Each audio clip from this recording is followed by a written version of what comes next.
Good morning, everybody. I'm Don Stewart, and welcome to another edition of Breaking News. Today is Wednesday, the 9th day of April, 2025, and it's one of those days where we had at least a dozen stories to choose from. We're going to give you five of the top ones because so much is going on. So let's get right to them. The first one, our nuclear program can't be dismantled. This comes from Iran. Iran defiant ahead of talks with the U.S. This is from Israel National News. The New York Times weighs in. An explosive clock is ticking on Iran and its nuclear program. And then another story from Israel National News. Iran defies Trump by bolstering militias in Iraq with long-range missiles. Now, yesterday we had a story where the militias in Iraq were going to disarm, and all of a sudden, seems one day everything has changed. Then problems in the north, facing calls to disarm. Hezbollah ready to discuss weapons if Israel withdraws, a senior official says. That's from the Jerusalem Post. So we got issues in the northern part of Israel. And let's not forget Gaza. Trump calls for Gaza freedom zones as plenty of other nations ready to help resettle the Palestinians. Breitbart. In fact, there is a story that Indonesia is ready to take in some of the Palestinians. All right, this is just a sample of the many things that are going on today with respect to the United States and Iran, with Israel and Hamas and uh, Gaza, and then, of course, Hezbollah and Lebanon. So we're getting it from all sides. So let's get right to it. Headline number one. Our nuclear program can't be dismantled. Iran defiant ahead of talks with the U.S. from Israel National News. Senior official calls Trump's demands unacceptable, and another asks, how can Tehran disarm when Israel has nuclear warheads? Iran is approaching weekend talks with the United States over its nuclear program warily, with little confidence in progress and deep suspicions of U.S. intentions. Iranian officials said on Tuesday, with one official saying Washington's demands are unacceptable to Tehran. The talks were announced, of course, on Monday by President Donald Trump, who repeatedly threatened Iran with military action if he doesn't agree to a deal since his return to the White House in January. Iranian officials say get this, many of Trump's demands would be non-starters.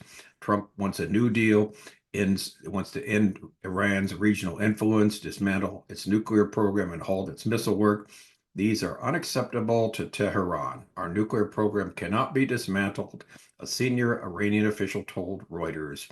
Our defense is non-negotiable. And then again, the question, how can Tehran disarm when Israel has nuclear warheads? Who protects us if Israel or others strike, said another official. All right, so if it's non-negotiable, then there doesn't seem to be anything they should talk about, right? Nothing to talk about. So either dismantle, or the U.S. and Israel will do it militarily.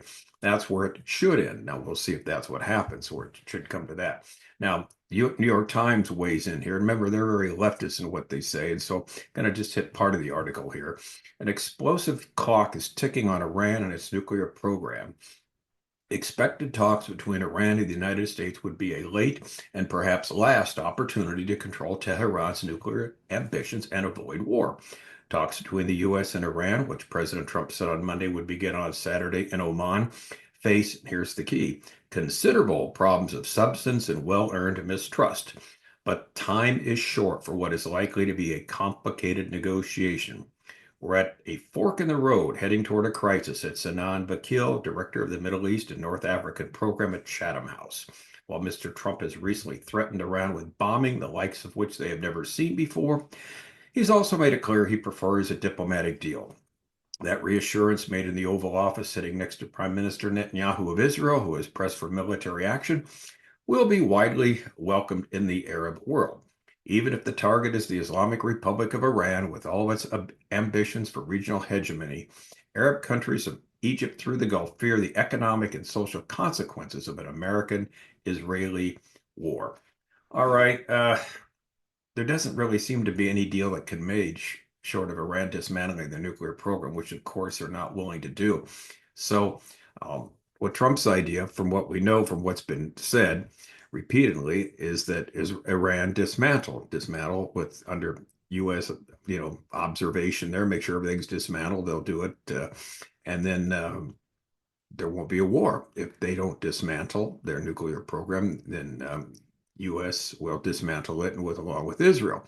Now they're going to be able to keep their nuclear power for the electricity and that. Just the nuclear program that has to do with missiles, rockets, and such like. And so the rocket program, and also, like we said yesterday, on the table is their, terrorism. They're the greatest state sponsor of terrorism in the world. That needs to be reined in too. So there's a lot to talk about. But Iran, like we saw from the previous article, said it's all non-starters. We're not going to talk. We don't give up on any of this. So really can't see any type of compromise happening here.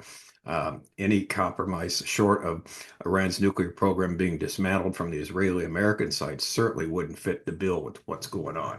All right, headline number three, Iran defies Trump. This makes it even worse by bolstering militias in Iraq with long-range missiles. This is from Israel National News. Iran has delivered advanced long-range missiles to militias in Iraq for the first time, heightening regional tensions as nuclear negotiations with the U.S. loom. For the first time, Iran has equipped its proxy forces in Iraq with long-range surface-to-surface missiles, a move that significantly expands the Islamic Republic's military influence in the region. This is in the British Times newspaper reported yesterday, Tuesday. The development comes as Tehran prepares for direct negotiations with the U.S. regarding its nuclear and missile programs. According to intelligence sources closely monitoring cross-border activities between Iran and Iraq, the missiles were delivered last week under the coordination of the Islamic Revolutionary Guard's Aerospace Force. And again, this marks the first instance where Tehran has handed over such weapons to militias operating within Iraq, raising fresh concerns over Iran's intentions as it faces growing international scrutiny. All right, so basically, then the story comes, like we mentioned yesterday, Reuters reported earlier this week that multiple Iran-aligned militias operated in Iraq were ready to lay down their arms in an attempt to prevent further confrontation with the United States. The sources quoted 6 militia leaders and government officials indicated the group's willingness to de-escalate. It stems from, of course, the repeated and stern warnings from Donald Trump, but now it seems all that has changed. So here's the bottom line. Any peaceful solution is not looking good, to say the least, where we're at right now. All right, now it's not only with Iran, Israel's got issues. Hezbollah, there's a couple of stories about Hezbollah. Of course, let's not forget them on Israel's north and Lebanon. They're actually, according to one story, sneaking weapons in through the sea now.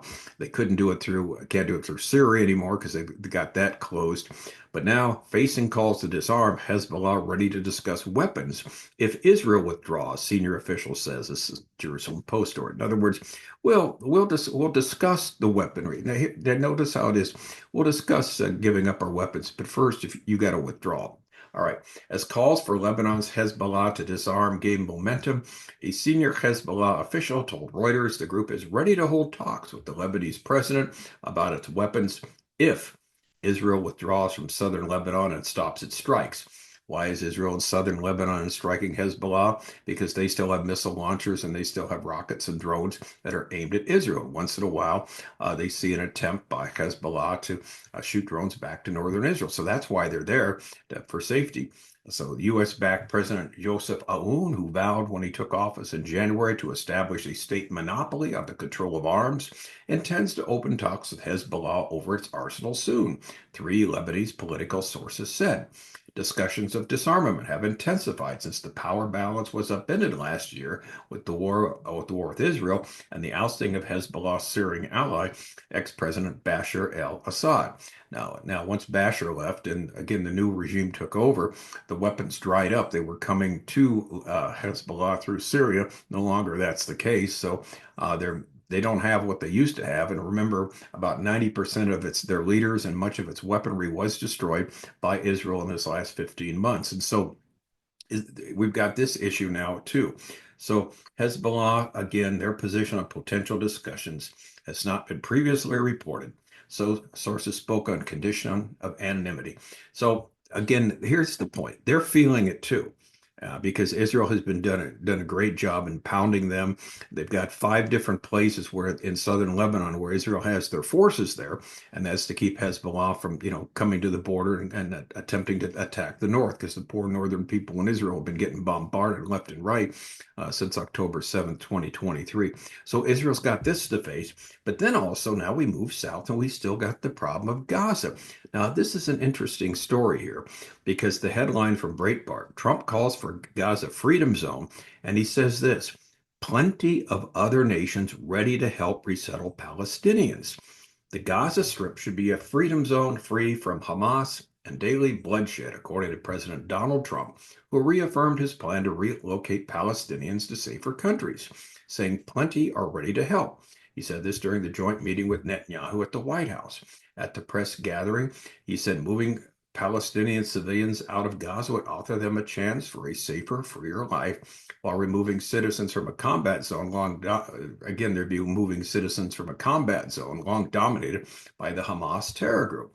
And he said if you move them to different countries, move them around, you really would have a freedom zone, a free zone there in Gaza, and people aren't going to get killed every day, noting that the region for too long has been associated with killing, Hamas, etc.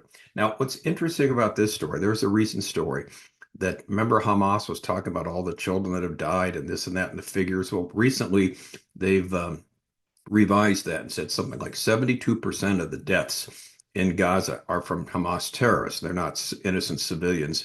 And that is literally an unheard of total, because usually in a war, the average is 9 civilians for every enemy combatant that's killed. And Israel's gone out of their way not to kill these citizens there of Gaza. They've done, and they always do that in wars. This is historically, they do their best. Now, they don't always, no one's perfect. There's problems that happen from time to time. But when you've got rockets shot at you from mosques, from hospitals, from kindergartens, from churches, whatever it might be, and you have to respond to it, sometimes, unfortunately, innocent citizens are going to get killed because Hamas uses these citizens as human shields. But what's interesting is he's talking again about an opportunity for Gazans to live a better life. And so one of the interesting stories, another one we got, is Indonesia has offered to accept some of the Gazans into its country. So it seems like some doors are opening up. So there's the possibility. We don't know if this is going to happen yet. But once Hamas is out of there, the freedom to leave will be given to the citizens of Gaza, and at least 50% have said they want to leave. Our Iranian friend Nader, when we talked, David Tal and I, when we talked to him, we had a great lunch about a month back.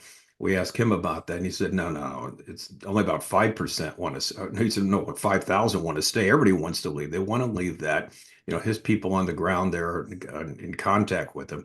And he said they don't want to stay. They want to go somewhere else because the whole place is just you've seen pictures, of course. It's just one big destruction. You can't live a regular, normal life, and there are places that'll take them. So this is another thing that's taking place right now.